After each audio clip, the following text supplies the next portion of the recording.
1 in 1.86 billion. It's not hyperbole. It's just simple math. If you were to take it down to the decimal form, it would be 0.00000000538. So that's 9 zeros. What is that? Well, that's our son, Austin. Richard Austin Lorette. That's with osteogenesis imperfecta, atrial septic defect, and transposed veins, and autism. Those are the odds of one human being having all three of those conditions at the same time. So what that means is, it's pretty wild actually.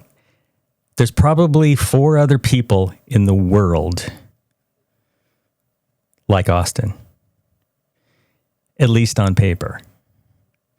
And one of those 5 people is sitting across the room right here, and he calls me Dad. Faith doesn't bow down to statistics. No, it thrives on impossible odds. And what faith is in the business of is, sorry about that, they're miraculous. Point blank. I mean, there's lots of odds you can look at that. The odds of publishing a book, I had the numbers. I don't know what they are right off the top of my head, but there's millions and millions of books that try to be published a year and they don't. So the odds of publishing a book is slim.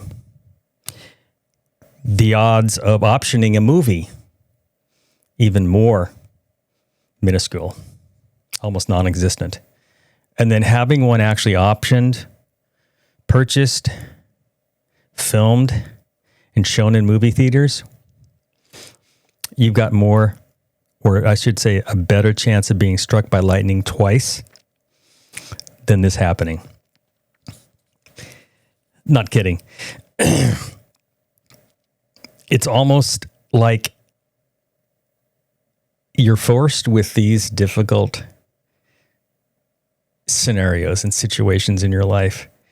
And do you fold? Do you succumb to the weight of them, or what? And we're presented with a situation that's 1 in 1.86 billion in the forms of Austin. So if that's the case, then why would I doubt my higher power with my dreams, my purpose, my wow? Why? If your dream looks impossible on paper, that's not at all a reason to quit. That's a reason to trust. God doesn't need good odds to write a good story. None whatsoever. I mean, what are the odds that I walk into a pharmacy, a random pharmacy in a city of 12 million, almost 11 plus million people in New York City? I walk into a pharmacy. I open that door. You know, it's the proverbial door that so many of us may walk by for weeks and months and maybe even decades without opening. I walk by. I go into this pharmacy. I walk through the door, and it sets off a chain of events that enables me to end up in Los Angeles a week later, meeting a gentleman who's a famous movie star who ends up becoming a good friend of mine. And that relationship will blossom into something far greater and something that I'd never dreamed of in a million years. But we would go on to produce together and create something beautiful out of my book, which is The Unbreakable Boy, major motion picture with Lionsgate. Remember I told you the odds of that happening with the feature film? It's a moonshot. but it happened. So if you're just going by the numbers, well, 0, the odds. But if you're going by faith, it's guaranteed. Dreams don't open in perfect conditions. They open when you're willing to walk through the door that God places in front of you. Now, what's the big deal, though, about Austin and the odds? 1 in 1.86 billion. Well, that's just on paper. That's just a number. It is. It's a cool number. It's actually super cool. And I don't think I actually talk enough about it because my family is a different family. And Austin had an impact on all 4 of us that I think is incalculable, just as those odds are. But he's just this special miracle in motion. I mean, an example of something Austin will do that makes him who he is. There's so many times like this, though, but we can remember one time where we were at a Sam's Club. And he would always run off. And because of his crazy jester hat, we would always find him pretty easily. And we would normally hear him. But we walked around the corner and we saw him talking to this lady. She's a very pretty African-American woman. And we walk up and we noticed that she was crying. And we were just, we weren't sure what Austin had done. And we're just thinking, oh, man, come on, you know. With all the broken bones, all the hospital trips, the ERs, the ORs. And we see Austin looking up at this woman with her in tears. And all we could think of was, what the heck's going on? Well, we came up and were somewhat, I guess, apologetic. And before any words came out of our mouths, though,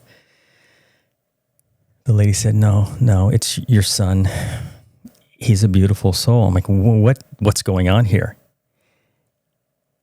She said, well, he just came up to me and very politely said, ma'am, I just wanted to let you know I think you're beautiful. And your skin looks like chocolate mocha. And I wish I could have it like that. And she continued to cry. That act changed her day. Maybe it changed her life. I tend to think it possibly had an impact on her profoundly. Why not? And it was a beautiful moment, but that's the way Austin loves. That's the way he keeps showing up every day, as monotonous and crazy and frustrating as Austin can be. But the real miracle is the way that he lives. That's what fueled the book. That's what fueled the movie. This podcast. It's that craziness. It's that love. It's that always going forward no matter what. The craziness of it all. Embracing the chaos. Owning it. Making it yours. You know, and it's something I wanted to do here. Kind of taking a time out in a detour just for a moment. Because I have to bring this up. In the past, even on the prior 5 episodes and the introduction, I've apologized for my faith. I just can't do it anymore. I won't. This podcast is for everyone. But, you know, the thing about it is, though, is my faith isn't negotiable. It's the core. So from here on out, I will be bold in my faith, bold in the one who carries me. As I said, though, my podcast, my story, my message, my purpose, my why, everything that I'm shooting for, everything in the reason I'm moving forward is for everyone. I hope that I can help everyone. It's not just for one type of person, not by a long shot. So I had to share that because everything that has happened to us, personally, professionally, spiritually, materially, everything. It's all because of something bigger than us, without question. So there is a connection between faith and odds and dreams. I mean, the odds of an Austin Lorette, 1 in 1.86 billion, 0.00000000538. Book to movie odds, 1 in millions, almost zero. Walking through the right door in a random pharmacy in Times Square and opening up or tripping a domino that sets off a chain reaction and ends up in a major motion picture that's shown worldwide, incalculable. Just is. Your dreams aren't bound by numbers. And let me get this, as said in Jeremiah 29:11, I know the plans I have for you, declares the Lord. Plans for good and not for disaster, to give you a future and hope. Furthermore, Hebrews 11:1, fate shows the reality of what we hope for. It is the evidence of things we cannot see. See, faith is defiance against despair. Faith turns impossible odds into unstoppable purpose. I love that last, 2 lines. Faith is defiance against despair. Faith turns impossible odds into unstoppable purpose. Boom. Yes. Austin is rare. I didn't know this episode initially was going to be an episode about Austin. I thought it was going to be about the numbers and this crazy, the science. And I had all kinds of charts worked up that I was going to use and everything like that. And as I want to do, I'm not sticking to a script or writing a script, so to speak. It's much more so off the cuff. But this is what it turned out to be. And I'd probably continue to do that. He's rare, though, not because of the odds, but because of the way he lives and loves and shows up for life. Here's one part, though, I don't want you to miss. You have something just as rare inside of you. Your purpose, your dream, your why. It's up to you to find your you, right? Your one-of-a-kind wiring. I've always said that Austin, he's just wired different than us. We reach for the cold water and we get cold. We reach for the hot water and we get hot. Whereas Austin, sometimes he reaches for the cold water and he gets hot. And sometimes he reaches for the hot water and he gets cold. He still gets hot and cold water. But the way his mind receives, processes, and transmits things are different than us, but that doesn't have any effect on, as I said earlier, the way that he lives life with purpose, with love, with passion, always wanting to do better and always wanting to make other people better and feel better and loved. So here's my challenge to you.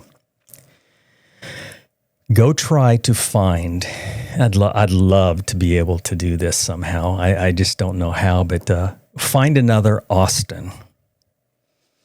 See, I'd love to be able to create some type of contest to find all the Austins in the world, and I know how ridiculously incalculable that is. So appropriate. But you won't find one. But in searching, you just might find you, your dreams, your purpose, your calling. Those are your 1 in a billion odds. Don't waste them. Go live them. This was different. I didn't expect to do this one, but please subscribe, please share, hit the button. Thank you so much for being a part of all this. Call to action is to go out there and find someone that's that rare person, knowing that in the end, it just may very well be yourself. God bless.